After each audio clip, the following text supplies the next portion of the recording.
Saint Joseph's convent girls high school Bangalore में पढ़ने वाली 3 तालिबात पिछले 6 सितंबर से लापता हो गई थीं, जिनका अब तक पता नहीं चल सका है।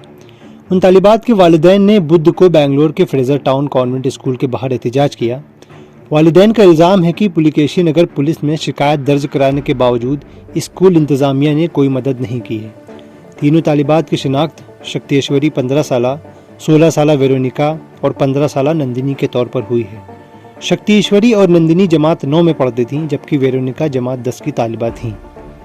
शक्तिश्वरी की मां मैरी ने शिकायत में कहा कि जब वो 6 सितंबर की शाम 4 बजे अपनी दोनों बेटियों को लेने स्कूल गईं तो सिर्फ बड़ी बेटी उसका इंतज़ार कर रही थी और शक्तिश्वरी गायब थी। बाद में उन्हें पता चला कि उसकी 2 सहेलियां जो स्कूल हॉस्टल में रहती हैं वो भी लापता हैं।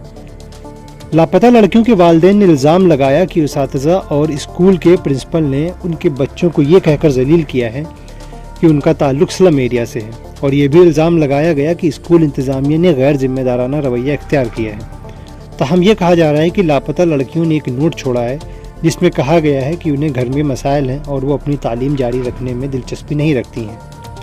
पुलिस हुकाम के मुताबिक लापता लड़कियों की तलाश के लिए पुलिस की 3 टीमें तश्कील दी गई हैं। एक टीम वेलंकी, एक टीम केरला और दूसरी टीम तमिलनाडु के दूसरे हिस्सों में तलाश में लगी है।